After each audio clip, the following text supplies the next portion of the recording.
दोस्तों, मजेदार और रोमांटिक हिंदी कहानियां सबसे पहले देखने के लिए आप हमारे इस YouTube चैनल को सब्सक्राइब कर लीजिए। सुबह 10 बजे के करीब मीना बुआ अचानक घर आई और मुझे देखते ही जोशीले लहजे में बोली, सिखा फटाफट तैयार हो जा, तू और मैं बाहर घूमने चल रहे हैं। कहा। मैंने फौरन खुश होकर पूछा, घर से निकलने के बाद मालूम हो जाएगा, तो जल्दी से तैयार हो तो जा। क्या मोहित को भी साथ ले चलूं? मैंने कहा। मैंने अपने 3 वर्षीय बेटे के बारे में पूछा था। अरे, उसे उसकी नानी संभाल लेगी। मैंने सवालिया नजरों से माँ की तरफ देखा। मोहित को रखने के लिए हाँ कहते हुए माँ कई दिनों के बाद मेरी तरफ देखकर मुस्कुराई। मीना बुआ के साथ मेरी हमेशा से बहुत अच्छी पड़ती रही है। स्मार्ट, सुंदर और समझदार होने के साथ साथ उनका स्वभाव भी मस्ती भरा है। फूफा जी को जब से दिल की बीमारी ने पकड़ा है, वही उनका बिजनेस सलीके से संभाल रही है। बुआ, आज फैक्ट्री जाना कैसे टाल दिया? घर से बाहर निकलते ही मैंने पूछा। मैंने सोचा 2-4 दिनों में तू ससुराल लौट जाएगी तो तेरे साथ घूमने का मौका कहाँ मिलेगा। तेरे फूफा जी की बीमारी के कारण कभी कभी उदास हो जाती हूँ। सोचा आज तेरे साथ घूम फिर कर गपशप करूंगी तो मन बहल जाएगा। सचमुच बुआ ने 2 घंटे तक मुझे खूब ऐश कराई। हमने एक अच्छे रेस्तरां में खाना पिया और शॉपिंग की। मैं सोच रही थी कि अब हम घर लौटेंगे, पर बुआ ने एक बहुमंजिला इमारत के सामने गाड़ी रोकी। मेरे कुछ पूछने से पहले ही बुआ जेबे से अंदाज में मुस्कुराते हुए बोली, हम दोनों एक पुराने जानकार से मिलने चल रहे हैं। इस व्यक्ति से आज मैं करीब 15 साल बाद मिलूंगी। कौन है ये व्यक्ति? राकेश नाम है उनका। वे मेरे साथ कॉलेज में पढ़े भी है और 15 साल पहले हम पड़ोसी भी थे। फिर क्या ये कहीं बाहर चले गए थे जो 15 साल तक आपकी इनसे मुलाकात नहीं हुई? मैंने कार से उतरते हुए पूछा। ये बाहर तो नहीं गए थे, पर हमारे परिवारों के बीच संपर्क नहीं रहा। क्यों? वह तुम हमारी बातें सुनकर समझ जाओगी। बुआ की आंखों में शरारत भरी चमक उभरी। बस तुम राकेश के सामने एक बात का ध्यान रखना। किस बात का बुआ? इसका कि तुम मेरी भतीजी नहीं बल्कि पड़ोसिन की बेटी हो, तभी वे और मैं खुलकर बात कर पाएंगे। मैं उनकी लच्छेदार बातें सुनने ही इतने सालों बाद आई हूँ। बुआ, चक्कर क्या है? जरा खुलकर बताओ ना। मेरी ये बात सुनकर बुआ जिस शोक अदा से हंसी वह मुझे उलझन का शिकार बना गई थी। बुआ के करीब हम उम्र 42 साल के राकेश से हम दोनों उनके ऑफिस में मिली। My dear Meena, what a great surprise. उन्होंने खड़े होकर बुआ का स्वागत किया। तुम्हें अचानक सामने देखकर बड़ी खुशी हो रही है। कैसे बना रखा है तुमने अपने को? 15 साल पहले जैसा खूबसूरत, फिट और स्मार्ट। राकेश, तुम्हारे सिर के बाल कम और जरूर हुए हैं, पर झूठी तारीफ करके किसी भी स्त्री को खुश करने की आदत अभी भी कायम है। कैसे गुजरी है जनाब? बुआ ने उनका हाथ हल्के से पकड़कर छोड़ दिया और खुलकर मुस्कुराती हुई कुर्सी पर बैठ गई। मेरे झूठे परिचय पर जरा सा ध्यान देने के बाद राकेश मुझे जैसे भूल सा गए। उनकी प्रशंसा भरी दृष्टि का केंद्र पूरी तरह से बुआ ही थी। उनके बीच पुरानी घटनाओं व पिछले 15 साल की जानकारियों का आदान प्रदान शुरू हो गया। मेरे लिए यह अंदाजा लगाना बिल्कुल कठिन नहीं था कि राकेश आज भी बुआ के जबरदस्त प्रशंसक है। क्या इन दोनों के बीच पहले कभी कोई प्यार का चक्कर था? ये प्रश्न मेरे मन में अचानक उभरा तो मैं मुस्कुराए बिना नहीं रह सकी। ऑफिस में लंच टाइम चल रहा था। राकेश ने हमारे लिए बढ़िया कॉफी व स्वादिष्ट पेस्ट्री मंगवाई। उनका बस चलता तो वो हमारे उत्साह के अपने हाथ से जबरदस्ती उन्हें पेस्ट्री खिलाने लगते। अजय के क्या हाल है? राकेश ने फूफा जी के बारे में सवाल पूछा तो बुआ गंभीर नजर आने लगी। बुआ ने उदास स्वर में उन्हें फूफा जी के दिल की बीमारी के बारे में बताया। बिजनेस में इस कारण जो परेशानियां आई थी उनकी भी चर्चा की। अपनी हिम्मत और समझदारी के कारण तुमने काफी बिजनेस संभाल लिया है, ये सचमुच खुशी की बात है। मैं आता हूँ किसी दिन अजय से मिलने। आखिर वाक्य बोलते हुए राकेश ने बेचैनी भरे अंदाज में बुआ की तरफ देखा। बुआ ने कोई जवाब नहीं दिया तो राकेश ने भावुक लहजे में कहा, मीना, आगे कोई भी कठिनाई आए तो तुम मुझे जरूर याद करना। मुझे लगता है कि हमें अब आपस में संपर्क बनाए रखना चाहिए। श्योर, अब चलने की इजाजत दो। अपना मोबाइल नंबर तो दे दो और जल्द ही फिर मिलने का वादा करके जाओ। राकेश ने आगे सिर झुककर बुआ से हाथ मिलाया और जल्दी से छोड़ा नहीं। कुदरत को मंजूर होगा तो जल्द मिलेंगे। देखो, लंबे समय के लिए फिर से गायब मत हो जाना। पुरानी दोस्ती की जड़ें हमें फिर से मजबूत करनी है। बड़े अपनेपन से अपनी इच्छा जाहिर करने के बाद राकेश ने बुआ का मोबाइल नंबर नोट कर लिया। लिफ्ट से नीचे आते हुए मैंने बुआ को छेड़ा। बुआ, ये बंदा तो आज भी आप पर पूरी तरह से फिदा है। था ना आप दोनों के बीच प्यार का चक्कर? कभी ऐसी बातें किसी और के सामने कभी मत करना सिखा। मेरा अंदाजा सही है ना? चुप कर, बुआ ने मुझे प्यार से डपटा। बुआ की जिंदगी में अजय फूफा जी के अलावा एक अन्य भी पुरुष भी कभी प्रेमी के रूप में मौजूद रहा है। इस बात को सोचकर मन ही मन अचंभा महसूस करती मैं बुआ की बगल में बैठ गई। कार को घर की दिशा में न जाते देख मैंने बुआ से पूछा, अब हम कहाँ जा रहे हैं? अतीत के एक दोस्त से तुम मिल चुकी हो, अब एक पुरानी सहेली से मिलवाने ले जा रही हूं तुम्हें। बुआ अजीब ढंग से मुस्कुराई। मैंने उनसे वार्तालाप करने की कोशिश की पर वे अचानक हूँ हाँ मैं जवाब देने लगी। उनके यूं अचानक गंभीर हो जाने से मैंने अंदाजा लगाया कि शायद वे राकेश से अपनी इस पुरानी सहेली के बारे में बातें करने में उत्सुक नहीं है। बुआ ने एक बड़े बंगले के सामने कार रोकी। कुछ देर उन्होंने स्टीयरिंग व्हील पर उंगलियों से इस अंदाज में तबला बजाया मानो सोच रही हो कि उतरूं या नहीं। फिर उन्होंने मेरे चेहरे को कुछ पलों तक ध्यान से देखने के बाद गंभीर लहजे में कहा, चलो मेरी पड़ोसिन की बिटिया रानी, मेरे अतीत के एक और पृष्ठ को पढ़ने के लिए मेरे साथ चलो।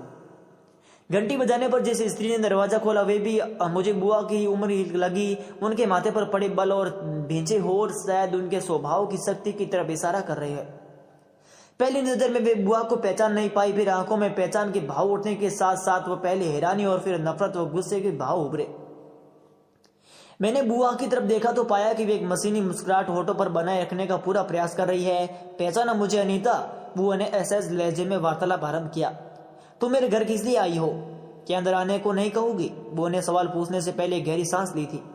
सॉरी, अपने घर के दरवाजे मैंने तुम्हें बहुत पहले तुम्हारे लिए बंद कर दिए थे। आज 15 साल बाद भी मुझसे तुम्हारी नाराजगी खत्म नहीं हुई। जो जख्म तुमने मुझे दिया था वो कभी नहीं भरेगा। शायद मेरे माफी मांगने से भर जाए और यही काम करने आज मैं यहाँ आई हूं। जीते जी तो मैं तुम्हें कभी माफ नहीं कर सकती हूँ मीना। पर क्यों? दोस्ती की आड़ में तुमने मेरे वैवाहिक जीवन की खुशियों को नष्ट करने की कोशिश की थी। मेरे साथ विश्वासघात किया था तुमने। मैं अपना अपराध स्वीकार करती हूँ। मेरी 15 साल पुरानी गलती को भुलाकर मुझे माफ कर दो अनीता। प्लीज तुम्हारे माफ करने देने से मेरे दिल दिमाग को बहुत शांति मिलेगी। बुआ ने उनके सामने हाथ जोड़ दिए। मैं चाहकर भी तुम्हें माफ नहीं कर सकती हूँ। अनीता की आवाज गुस्से और नफरत की अधिकता के कारण कांप उठी। मेरे पति के साथ अवैध संबंध बनाकर तुमने हमें पति पत्नी के प्रेम व विश्वास की नींव को सदा के लिए खोखला कर दिया था। तुम्हारी उस भूल के कारण हम आज तक फिर कभी एक दूसरे के दिल में प्यार की जगह नहीं बना पाए। तुम चले जाओ यहाँ से। I hate you. अनीता की ऊंची आवाज सुनकर एक किशोर लड़की घर के अंदर से हमारे पास पहुंची। उसका चेहरा अनीता की बातें सुन लेने के कारण गुस्से से तमतमा रहा था। इस वक्त बुआ और अनीता की आंखों में आंसू थे। बुआ ने सहानुभूतिपूर्ण कोमल अंदाज में अनीता के कंधे पर हाथ रखना चाहा तो उस लड़की ने बुआ का हाथ झटक से दूर कर दिया। मेरी माँ को अपने नापाक हाथों से मत छुओ गंदी औरत। वह लड़की गुस्से से फट पड़ी। मैं सब जानती हूँ तुम्हारे बारे में। तुम्हारे चक्कर में फंसने के बाद पापा न कभी अच्छे पति बने न अच्छे पिता। हम तुम्हारी शकल कभी नहीं देखना चाहते हैं। भाग जाओ यहाँ से।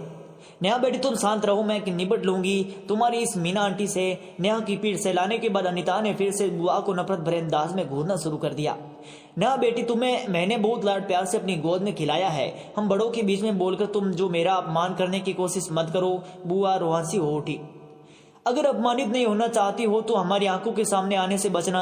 अगर पापा के साथ मैंने कभी तुम्हें देख लिया तो तुम्हारी खैर नहीं। राकेश के पास अब क्या लौटोगी तुम? अब तक तो 2 दसियों प्रेमी पाल कर छोड़ चुकी होगी तुम। अनीता का स्वर बेहद जहरीला हो गया। तुम्हारी तो कोई बेटी नहीं है तो ये लड़की कौन है? कहीं पुरुषों को फांसने की अपनी कुशलता के बल पर लड़कियों से धंधा तो नहीं? सटअप। मैं एक चीख पड़ी। मेरी बुआ माफी मांगने आई है और आप हैं कि बेकार की बकवास करती ही जा रही हैं। ऐसे घटिया व्यवहार आपको शोभा नहीं देता है। मैंने तुम्हारी बुआ को 15 साल पहले ही मेरे घर की दहलीज कभी न लांघने को आगाह कर दिया था। अब ले क्यों नहीं जाती हो तुम इन्हें यहाँ से? मुझसे भी ज्यादा जोर से वह मुझ पर चिल्लाई और फिर धड़ाम की आवाज के साथ उन्होंने दरवाजा बंद कर दिया। वापस कार में आकर बैठने तक हम दोनों के बीच कोई बात नहीं हुई। फिर मैंने बुआ की आंखों में झांका तो वह मुझे दुख से ज्यादा हैरानी के भाव नजर आए। मुझे इन पति पत्नी व बेटी का ध्यान कभी कभी आता है पर इनके दिलों में कितना गुस्सा कितनी नफरत भरी हुई है। आज भी मेरे प्रति बुआ के होठों पर थकी सी मुस्कान उभरी। आपको क्या जरूरत थी इनसे मिलने आने की? मैं अभी भी तेज गुस्से का शिकार बनी हुई थी। तुम्हें साथ लेकर मेरे राकेश व अनीता से मिलने आना मुझे जरूरी लगा था। बुआ ने अर्थपूर्ण अंदाज में मेरी तरफ देखा। ऐसा क्यों कह रही हो बुआ?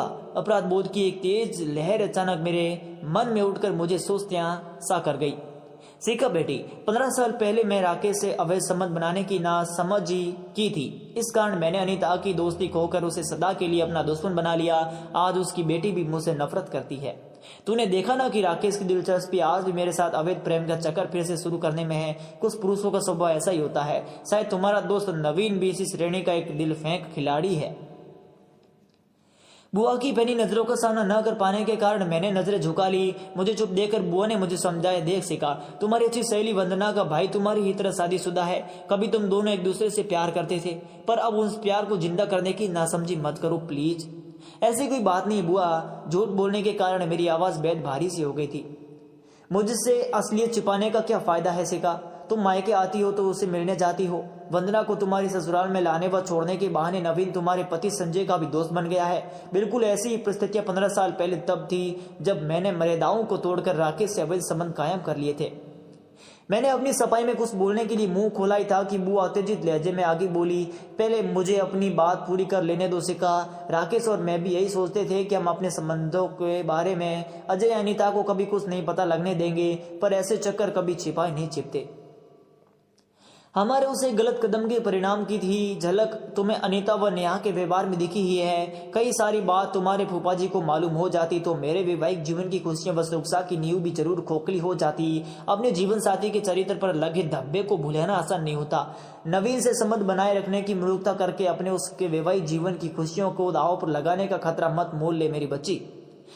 बुआ ने झुककर मुझे अपनी छाती से लगाया तो मेरी आंखों से आंसू बह निकले। मेरा मन अजीब से डर का शिकार हो गया था। रह रहकर अनीता और नेहा की गुस्से व नफरत भरी आंखें याद आ रही थी। संजय को नवीन और मेरे संबंध की जानकारी लग गई तो क्या होगा? इस सवाल का जवाब सोचना शुरू करते ही बदन कांप उठा।